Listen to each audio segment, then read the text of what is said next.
છોટાઉદેપુર જિલ્લાના કવાંટ તાલુકાનું રૂમડિયા ગામ શિક્ષણ અને રમતગમત, કલા અને સંસ્કૃતિ ક્ષેત્રે સદા અગ્રેસર તો રહ્યું જ છે, પણ આ ગામના લોકો શિક્ષણ મેળવવામાં પણ હંમેશા અગ્રેસર રહ્યા હોવાના લઈને આજે 480 જેટલા લોકો સરકારી નોકરી કરી રહ્યા છે, જ્યારે 30 જેટલા અધિકારીઓ અને કર્મચારીઓ વય નિવૃત્ત થયા છે અને હવે આ ગામના યુવાનો આર્મી, પોલીસ ભરતી અને અન્ય સ્પર્ધાત્મક પરીક્ષાઓની તૈયારીઓ કરી રહ્યા છે અને આવનારી સ્પર્ધાત્મક પરીક્ષા સારી રીતે પાસ કરી કારકિર્દી બનાવે તેવા હેતુથી આ ગામના જાગૃત લોકોના સહિયારા પ્રયાસથી ગ્રામ પંચાયતના મકાનના ઉપલા માળે પાનવડ પોલીસ ઇન્સ્પેક્ટરના હસ્તે પુસ્તકાલયનું ઉદ્ઘાટન કરવામાં આવ્યું હતું।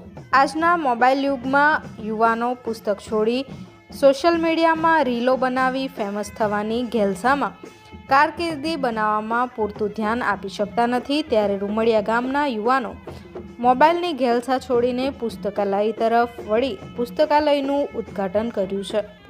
આજ રોજ રૂમડિયા ગામ ખાતે અહીંના સ્થાનિક વિદ્યાર્થીઓ માટે આપણા રૂમડિયા ગામના સરપંચ શ્રી વિજયભાઈ દ્વારા પુસ્તકાલયનું ઉદ્ઘાટન કરેલ છે અને ખૂબ સારી વ્યવસ્થા કરેલ છે।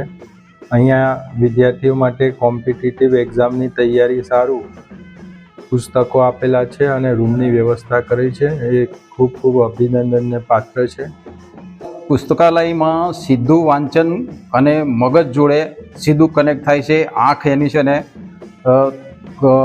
પકડ રાખે છે, એટલે વાંચનની યાદશક્તિ તમારે વધશે। જ્યારે મોબાઈલમાં છે ને સીધું તમારી એકલી આંખો જ કામ કરશે, મગજ કામ નહીં કરે, એમાં જોઈને છે એ વાઇપ ઓફ કરી દેશે। એટલે આજના જમાનામાં વાંચન, પુસ્તક વાંચન બહુ જ જરૂરી છે।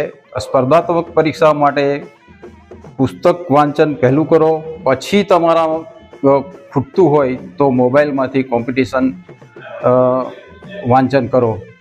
અમારા ગામમાં આજ રોજ સરપંચ શ્રી વિજયભાઈના પ્રયાસથી ગામમાં પુસ્તકાલયનું ઉદ્ઘાટન કર્યું છે। યુવાનો અમારા કોમ્પિટિશન માટે સારી તૈયારી કરીએ તથા દરેક ક્ષેત્રમાં જે લગતા પુસ્તકો, કોમ્પિટિશનના પુસ્તકો એ અહીંયા અવેલેબલ થાય એવી અમારો પ્રયાસ રહેશે। ગામ લોકોનો સહયોગ રહે, વધતા વિદ્યાર્થીઓ પણ એટલા જ ઉત્સાહથી આ લાઇબ્રેરીનો ઉપયોગ કરે, સદુપયોગ કરે એવી મારી અપેક્ષા છે। આજે રૂમડિયા ગામે લાઇબ્રેરીનું ઉદ્ઘાટન કરવામાં આવ્યું। અમારા ગામના વિદ્યાર્થીઓ ગ્રાઉન્ડ